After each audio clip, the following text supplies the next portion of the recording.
మీ పిల్లల భవిష్యత్తును దిశానిర్దేశం చేసే విద్యా మహోత్సవ్ Dream9 మీడియా ఆధ్వర్యంలో ఈ ఫిబ్రవరి 1న మన ఖమ్మంలో జరగనుంది.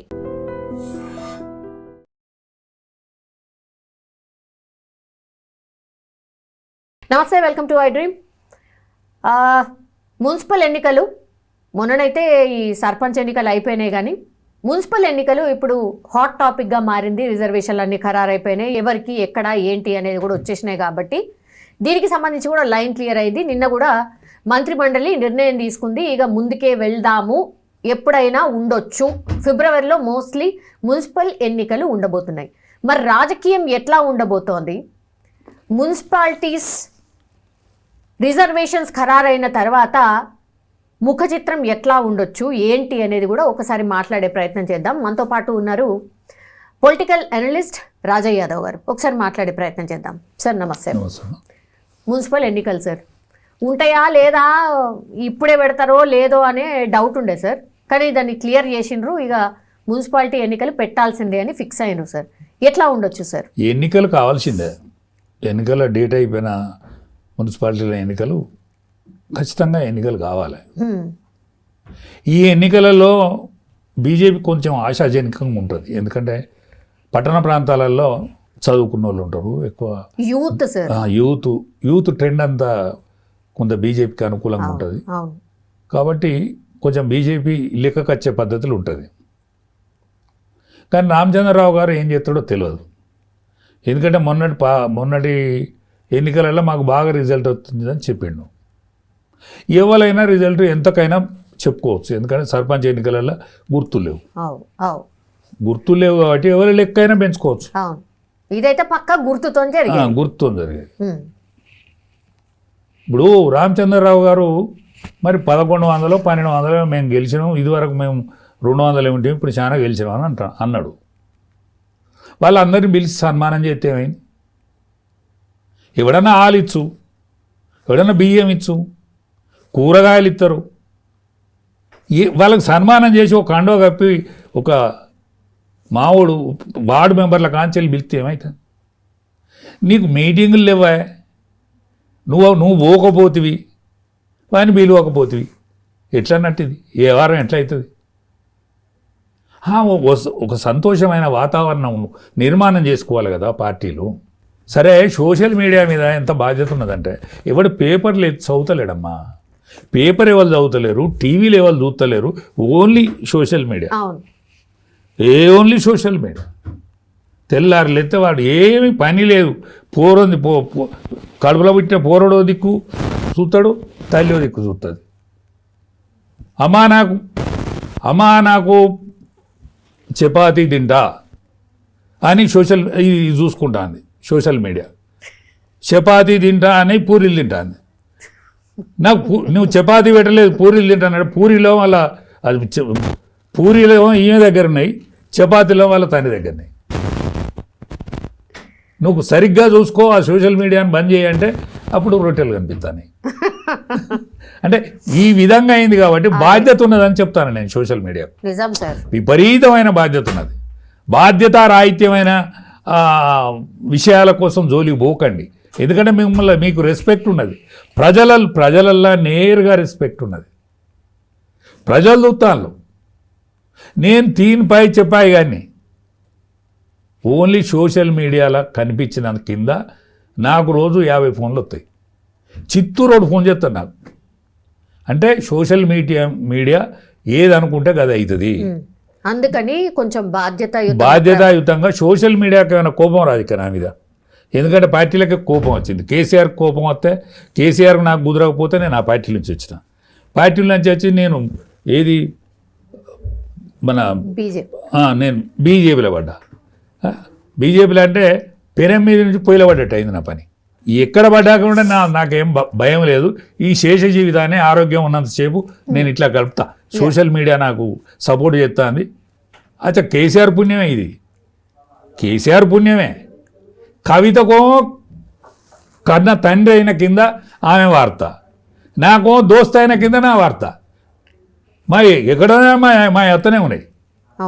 అందుకనే కవిత కూడా సోషల్ మీడియాలో వచ్చినంత మాత్రాన నీ కుటుంబం బల్సనవుతుంది, మరి మీరు కేటీఆర్ గారు కేసీఆర్ గారికి మరి మీ కడుపులో హరీష్ని కథం పట్టియాలని గిట్టున్నదా?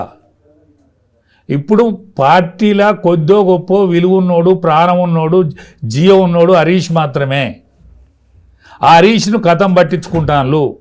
మీ పార్టీని ఎవడు దేక్తలేడు బయట, కానీ మీకు లీడర్షిప్ ఉన్నది కొంత, దాన్ని మరి మీరు దగ్గర పెట్టుకోండి. ఈ ఎన్నికలనే, ఈ మున్సిపాలిటీ ఎన్నికలనే కాంగ్రెస్కు వ్యతిరేకంగా మీరు కూటమి కడితే మంచిది. ఏది బీఆర్ఎస్ బీజేపీ కూటమి కడితే మంచిది. ఆల్ ఇండియాలో ఒక వెలుగుతుంది బీజేపీ. ఒక్క తెలంగాణనే మలిగి కనిపిస్తుంది, వశివాడిపోయి కనిపిస్తుంది, కనిపించకుండా కనిపిస్తుంది, కనిపించలేదు. అజా మీరు టీఆర్ఎస్కు కొంత బలం ఉన్నమాట వాస్తవము, కానీ మీకు యూత్ లేదు, యువకులు లేడు. అందుకనే మీరిద్దరు కూడా మీరు కలవకుంటే ఇంకా 3 ఏళ్ళకైనా కలవాల్సిన అవసరం ఉన్నది. 3 ఏళ్ళకు కలవకుంటే మీకేం కాదు. కలిస్తే మీరు గెలుస్తారు, లేకపోతే కాంగ్రెసే. రేవంత్ రెడ్డి నేను 10 ఏళ్ళు ముఖ్యమంత్రి ఉంటున్నాడుగా, 10 ఏళ్ళు ఉంటాడు. ఎందుకంటే మీరు కలవకుంటే మిమ్మల్ని దేకుతో లేడు. కానీ పార్టీ క్యాడర్ ఒప్పుకుంటుందా సార్? క్యాడరే ప్రజలు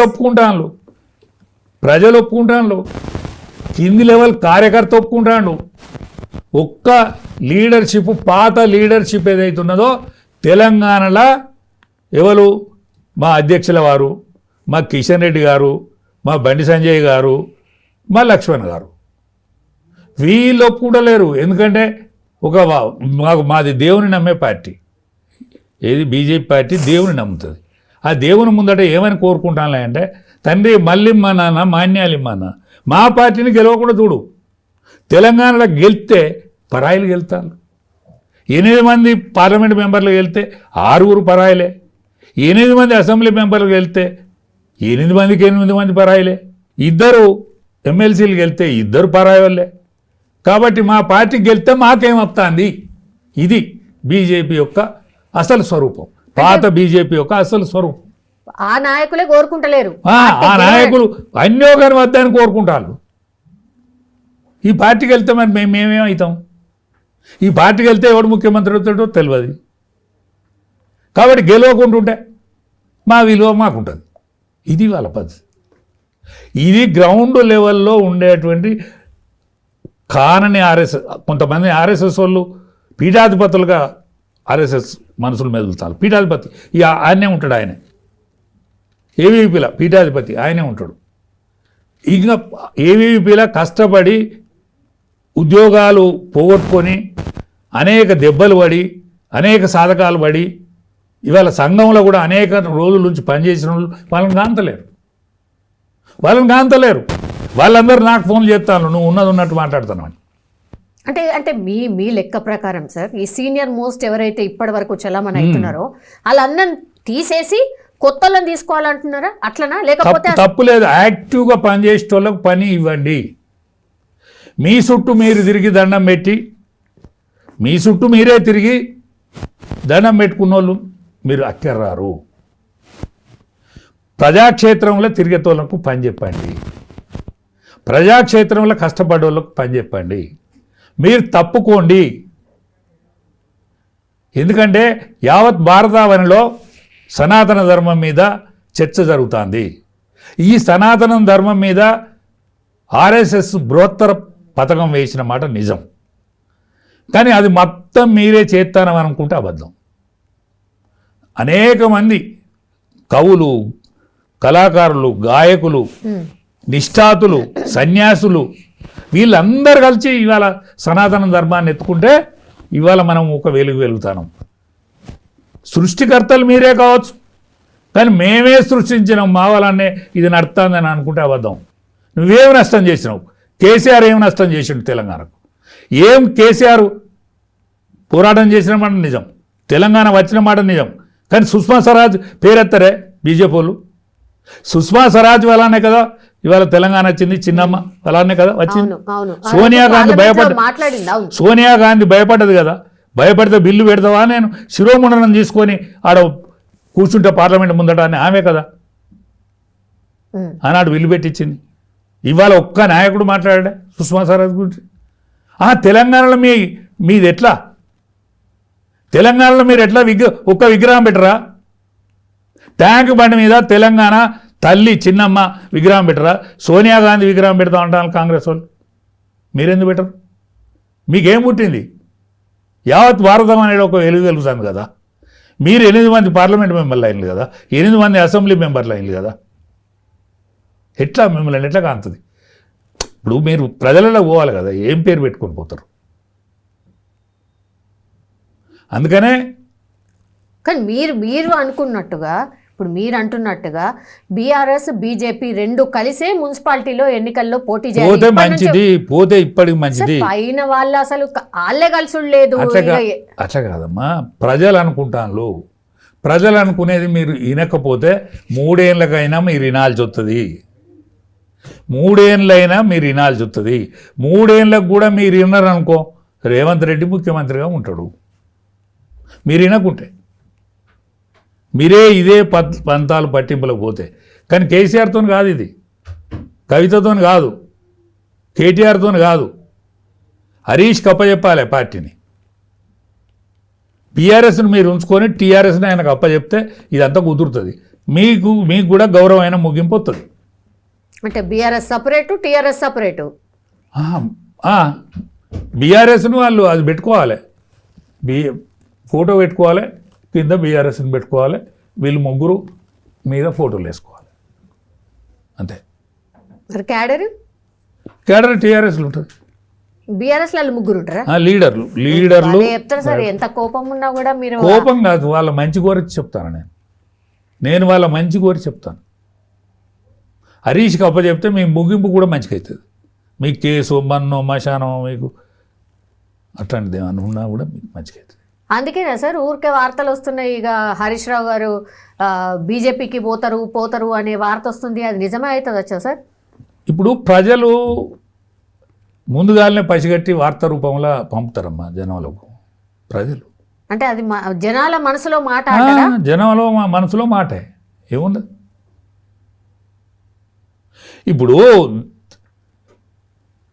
ఇప్పుడు ద్రౌపది స్వయంవరంలో మత్స్యయంత్రాన్ని కొట్టిన వ్యక్తి ఎవరురా అంటే అర్జునుడు అన్నాడు, కర్ణుడే అన్నాడు స్వయంగా. అర్జునుడు అన్నాడు బ్రాహ్మణ వేషంలో ఉన్న.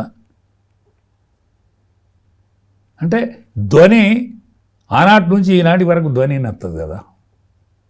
ప్రజావాణి చాలా గొప్పది, అది నేను చెప్పేది. సరే, ఈ కన్ఫ్యూజన్ ఏదైతే ఉందో ఇప్పుడు బీఆర్ఎస్లో ఏం నడుస్తుందో ఏం అర్థమవుతలేదని ఒకటి, బీజేపీలో నాయకత్వంది అసలు వాళ్ళ తనుకొని అని ఒకటి, ఇప్పుడు వాళ్ళే మా వాళ్ళకి అని అందరూ వాళ్ళు సజెస్ట్ చేసిన పేర్లు అన్నీ కూడా ఇప్పుడు మళ్ళీ కొత్త పంచాయతీకి వస్తాయి. కానమ్మా, కేంద్ర నాయకత్వం ఈ తెలంగాణను ఇడిచిపెట్టది. అవునా? కేంద్ర నాయకత్వం తెలంగాణను ఇడిచిపెట్టది. ఈ మున్సిపాలిటీ ఎన్నికల వరకు చూస్తుంది. మున్సిపాలిటీ ఎన్నికలల్లో ఈయన ఏమన్నా ఇప్పుడు ఏమైనా పతార పెంచుకుంటే నిజంగా కంటిన్యూ కావాలి. ఎవరు ఇప్పుడు రామచంద్రరావు లేకుంటే ఏమైనా నీ ప్రియారిటీస్ మళ్ళా పడిపోయినాయి అనుకో. గ్రామ పంచాయతీలో పడిపోయినావు, ఉప ఎన్నికలలో పడిపోయినావు. ఇప్పుడు కూడా దబ్బర నీ రిజల్ట్ కనుక మంచిగా రాకపోతే స్వచ్ఛందంగా నువ్వే రాజీనామా ఇచ్చి తప్పుకోవాలి. నిజంగా ఎవరమైనా ఈ పదవి ఉంటే చాలనేది అనుకుంటే ఏమవుతుంది? జరుగుతుందా సార్? జరుగుతుంది. జరగకపోతే జరిపిస్తారు అధిష్టానం. ఏమున్నది దాంట్లో? తప్పుకోరవా అంటే ఎవరు చెప్పు. మరి ఎవరు ఉండాలా? ప్రజాహితం కోరినోడు, ప్రజాక్షేమం కోరినోడు ఉండాలి. ఇవాళ మా రఘునందన్ అన్నాడు, రఘునందన్ పెట్టాలి, బ్రహ్మాండమైన లీడర్. ధర్మపురి అరవింద్ ఉన్నాడు, అరవింద్ని పెట్టాలి. ఈడల రాజేందర్ అన్నాడు, రాజేందర్ని పెట్టాలి. డీకే అరుణ ఉన్నది, ఆమెను పెట్టాలి. మీకు శాత కాదా, సావు రాదా? మీరు చెప్పిన పేర్లల్లా ఏ ఒక్కరిని పెట్టినా కూడా మిగతా వాళ్ళందరూ సహకరిస్తారా సార్? ఎందుకు సహకరించరు? వాళ్ళకు ప్రజలు సహకరిస్తారు. నాకు సహకరిస్తానులమ్మా, నాకు సహకరిస్తాను. నాకు రోజు 50 ఫోన్లు వస్తాయి. నువ్వు బ్రహ్మాండంగా మాట్లాడినావన్నా, ఉన్నది ఉన్నట్టు మాకు నిజంగా కడుపులో ఆనందమైందని చెప్తాను. నేను ఎంత బోడగుండు అని 70 ఏళ్ళు దాటినాయి. నాకు ప్రశంసలు వస్తాయి, వాళ్ళకెందుకు రావు? ఏ అధిష్టానమైనా సార్ ఇట్లాంటి ఎలక్షన్స్ అంత సీరియస్గా తీసుకుంటుందా? నిజంగా ఎవరైతే లీడర్ ఉన్నారో వాళ్ళ మీద ఖచ్చితంగా. ప్రెషర్ ఉంటుందా? ఎందుకంటే తెలంగాణను రాబోయే రోజులలో తెలంగాణలో యాక్షన్ ఇక్కడ బీజేపీ కూర్చుండవాలని అనుకుంటుంది, బీజేపీ ముఖ్యమంత్రి కావాలని అనుకుంటుంది. కాబట్టి ఖచ్చితంగా పనిచేస్తారు వాళ్ళు. ఈసారి target Telangana target sir? Telangana 600 Telangana. ఎందుకంటే వింధ్య దాటింది.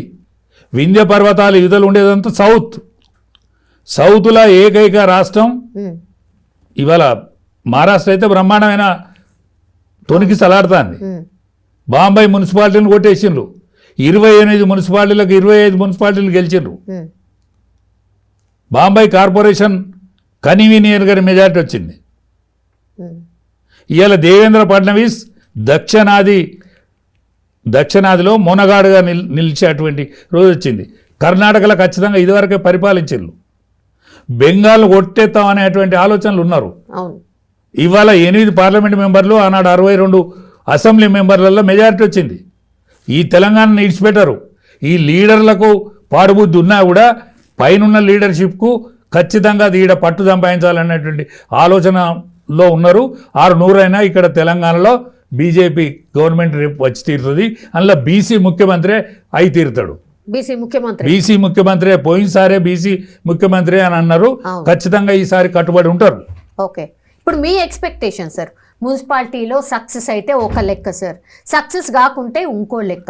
మీ అంచనా ప్రకారం మున్సిపాలిటీలో ఎట్లా పర్ఫామ్ చేస్తారు అన్ని పార్టీస్? మున్సిపాలిటీలలో ఎవరికి వాళ్ళే పోటీ చేస్తారని అనిపిస్తుంది ఇప్పటికైతే. ఎవరో వాళ్ళు పోటీ చేస్తే మాత్రం కాంగ్రెస్ కెట్ చేస్తుంది.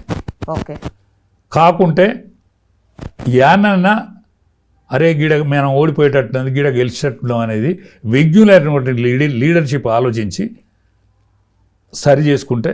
ఇప్పుడు పరకాల్లో మాకు వరంగల్ జిల్లాలో, ఉమ్మడి వరంగల్ జిల్లాలో పరకాల్లో ఒకే మున్సిపాలిటీ ఉన్నది. టీఆర్ఎస్ మేము కలిస్తే గెలుస్తాం. ఓకే, ఇవాళ ఉమ్మడి మెదక్ జిల్లా ఉన్నది. ఉమ్మడి మెదక్ జిల్లాలో కాంగ్రెస్ పార్టీకి ఎక్కడ ఎడ్జి లేదు. ఒక సంగారెడ్డి ఇంకొక ప్రాంతంలో తప్ప. ఆడవాళ్ళు రఘునందను, హరీష్ రావు ఇంకా సీనియర్ నాయకత్వం కనుక అనుకునేది ఉంటే ఖచ్చితంగా మెదక్లో రిజల్ట్ వస్తుంది. ఇవాళ డీకే అరుణ గారు ఉన్నారు, అక్కడ రిజల్ట్ వస్తుంది. కరీంనగర్లో బండి సంజయ్ గారు ఉన్నాడు. బండి సంజయ్ గారు ఏం చేయాలి? ఈటల రాజేందర్ గారిని కూడా కలుపుకొని, ఎందుకంటే కలుపుకోవాలి. ఎందుకంటే రిజల్ట్ నీది కాదు సార్. అన్ని ఇంపాసిబుల్ అయ్యేటే చెప్తున్నారు. ఇంపాసిబుల్ చేసుకోవాలి. మీ తాతది కాదు, మీ తండ్రిది కాదు. ప్రజలు ఓట్లయితే మీరు నాయకులైన్లు, ప్రజలు ఓట్లయితే మీరు మంత్రులైన్లు. మేమే గెలిచినామని అనుకుంటే తప్పు. ప్రజల మనసుల, ప్రజల నావిలో ఏదైతున్నదో అది చెయ్యాలి. మీరు చెయ్యకపోతే అందరికి పట్టిన గతే మీరు పడతారు. ఇందిరాగాంధీ కంటే గొప్పని కాదు, కేసీఆర్ కంటే గొప్పలు గారు. వాళ్ళకి ఏ గతి పట్టిందో మీకు గదే గతి పడుతుంది. ఆలోచించుకోవాలి నాయకత్వం. ఇప్పటికీ కేసీఆర్ పోయి అక్కడ ఫామ్ హౌజులు ఉంటాయంటే హరీష్ రావు లాంటివానికి, ఇవాళ కేటీఆర్ లాంటివానికి సోయి ఉండద్దా? వాళ్ళు ఇద్దరు కలిసి పనిచేయద్దా? ఆయన తిడతా అంటే నువ్వు ఊకుంటావు. అందుకనే ప్రజలు బాగా గమనిస్తారు. ప్రజాక్షేత్రం చాలా గొప్ప క్షేత్రం. ప్రజలే ప్రభువులు. మీరు ప్రభువులు అనుకుంటే తప్పు. ప్రజలు ఓటేస్తే మీరు ప్రభువులైనలు. దోసుక తింటే కాల్చుక తింటారు రేపు. ఇప్పుడు జిల్లాలకు సంబంధించిన టాక్ నడుస్తుంది సార్. 33 జిల్లాలు కాస్త ఇప్పుడు 17 అయితే అని అంటున్నారు. నియోజకవర్గం ఇప్పుడు పార్లమెంట్ నియోజకవర్గాలు ఎన్ని ఉన్నాయో అన్ని నియోజకవర్గాలకు సంబంధించిన జిల్లాలే ఉంటాయి అనేది ఒక చర్చ సార్. మీకేమనిపిస్తుంది సార్? నిజంగా తగ్గియాలా? ఖచ్చితంగా తగ్గియాలి. ఎందుకంటే దొయ్యకో దొర అర్రకో దొరసాని బతుగా అయింది. ఇది మంచిగా లేదా సార్? మంచిగా లేదు. ఇప్పుడు మా ములుగు జిల్లా, ములుగు కాన్స్టిట్యున్సీకి ఒకటే ములుగు జిల్లా అది. ఇప్పుడు మా దగ్గర ఇంకోటి సింగరేణి మన ఇది భూపాలపల్లి ఉంటుంది, అది ఒక్కటే నియోజకవర్గం, అదో జిల్లా. వరంగల్ అనంకొండ కలిసే ఉంటుంది. వరంగల్ ఓ జిల్లా, అనంకొండ ఓ జిల్లా. అది ఏకశిలా మహానగరం. కాకతీయులు పరిపాలించినటువంటి మహానగరం అది. దాన్ని 2 ముక్కలు చేశారు. అది ఒకటే జిల్లా ఉండాలి. ఇప్పుడు 22 పార్లమెంట్ కాన్స్టిట్యున్సీలో అయితే అని అంటాను. 22 అంటున్నారు, 17 అంటున్నారు. 17 పాతాయి, పునర్వ్యవస్థీకరణ జరిగితే 22, 23 అవుతాయి. దాన్ని దృష్టిలో పెట్టుకొని జిల్లాలు చేయాలి. దాన్ని దృష్టిలో పెట్టుకొని జిల్లాలు చేయాలి. ఓకే, ఇవాళ కేసీఆర్ చేసిండు కాబట్టి అసలే వాటిని ముట్టుకోవటానికి వీల్లేదని కేటీఆర్ హుకుం జారీ చేస్తుంది, వీల్లేదు. రేవంత్ రెడ్డి ఖచ్చితంగా నీకు అవకాశం ఉన్నది, నువ్వు చెయ్యి. కానీ ఒక రిటైర్డ్ జడ్జి, ఒక నిష్ఠాతుడైన రిటైర్డ్ జడ్జితోటి, రాజకీయ పార్టీలతోటే కాకుండా ఇంకా సంస్థలు ఉంటాయి, ప్రొఫెసర్లు ఉంటారు, వాళ్ళందరితో కూడా ఆలోచన చేసి వాళ్ళందరి రిపోర్ట్ తీసుకొని ఖచ్చితంగా జిల్లాలు చేస్తామని అంటున్నారు సార్. మరి చెయ్యాలే, చెయ్యకుంటే కూడా కరెక్ట్ లేదు. ఇవాళ 153 అసెంబ్లీ నియోజకవర్గాలు అవుతాయి, మరి కావా? జనాభా పెరుగుతా అంటే అట్లే ఉంటుందా? ఇప్పుడు మల్కాజిగిరి కాన్స్టిట్యున్సీ ఉన్నది, అది 3 పార్లమెంటు నియోజకవర్గాల పరిధి. ఇప్పుడు మొత్తం మున్సిపాలిటీ అంతా మల్కాజిగిరినే ఉన్నది, ఇప్పుడు కార్పొరేషన్ అంతా. అందుకని దాన్ని మరి చేయొద్దా? ఇప్పుడు కార్పొరేషన్ సీట్లు పెరుగుతారు, అట్లే అసెంబ్లీ సీట్లు కూడా పెరుగుతాయి కదా. అట్లే జిల్లాలు ఎంత పరిధి ఉండాలి, ఎంత పరిధి ఉండద్దు అనేది దానికి కూడా ఒక పరిమితి ఉండాలి కదా. మళ్ళీ ఒక కన్ఫ్యూజన్ అయితే ఉండదు. కన్ఫ్యూజన్ ఉండకుండానే చెయ్యాలి, ఒక కన్ఫ్యూజన్ ఉండకుండానే చెయ్యాలి. ఎప్పటికీ జనాభా పెరుగుదలతోటి ఇవన్నీ పెరుగుతూ ఉంటాయి. అప్పుడు ఎందుకు చేసిందంటే, ఇప్పుడు ఆ జిల్లా ప్రెసిడెంట్ను రాజేందర్ గారిని చేసి, ఈటల రాజేందర్ గారిని కరీంనగర్కు. ఇప్పుడు మాజీ మంత్రి, ఇప్పుడు ఎమ్మెల్యే, కరీంనగర్ ఎమ్మెల్యే, ఆయన ఎత్తుకొని ఎగిరేడు. అది మంట పుట్టింది మా కేసీఆర్. మంట పుట్ట అంటే జిల్లాకు నువ్వు అధికారి అన్నట్టు, పెద్దోని అన్నట్టు. అయితే జిల్లాలన్నీ చింద్రం చేశాడు, అంతే. వేరే ఏం లేదు, కారణం ఏం లేదు. ఇది నిజమమ్మా, ఎందుకంటే విచిత్రమైన మనస్తత్వం. ఇందిరాగాంధీ అనుకునేదట, ఆయనకంటే ఆమెకంటే ఒక అడుగు ముందట వేసిండ అంట. నువ్వు ముందట నడతావు అన్నట్ట. లేదు, ఆమెతో సమానంగా అంటే నాతో పాటుగా సమానంగా నడతావా? వాటి తప్ప నేను వెనుక వేసిండు అంటే నువ్వు వెనుకోను అన్నట్టే. ఇన్ని తీరులో ఉంటుంది మనస్తత్వం. ఎట్లా నడిచినా ప్రాబ్లమే. ముందట పోతే నాకంటే ముందట సమానం అయితే నాతో సమానమా? వెనుకపోతే అరే వీడు వెనుకోడే. ఇట్లుంటుంది రాజకీయ ప్రవృత్తి. ఇన్ని విధాలు ఉంటుంది. నేనేం పాపం చేసిన కేసీఆర్కు, నేను ఆయన కంటే ముందుగా ఉపన్యాసం ఇచ్చిన, నాకు ఎక్కువ మంది ఈలలు కొట్టిన కింద నన్ను ఇంటికి పంపిండు. ఏముంటుంది అట్లా? అదేనా సార్ రీజనే. ఆయన కర్రోడు, నేను ఎర్రోడిని. ఆయన బలగం లేనోడు, నేను బలగం ఉన్నోడిని, అంతే. Yes sir, thank you sir, thank you so much. Municipality ఎన్నికలు అయితే ఎట్లాగూ ఎడ్జ్ అధికార పార్టీకే ఉంటుంది సార్. బట్ మీరు అన్నట్టుగా మరి బీఆర్ఎస్ అండ్ బీజేపీ కలుస్తుందా లేదా? ఒకవేళ కలిస్తే మాత్రం వాళ్ళు ప్రభంజనం బ్రహ్మాండమైన మేయాటితో ఉంటారు. మున్సిపాలిటీలన్నీ వాళ్ళ కైవశం అవుతాయి. Okay, yes sir, thank you sir, thank you so much.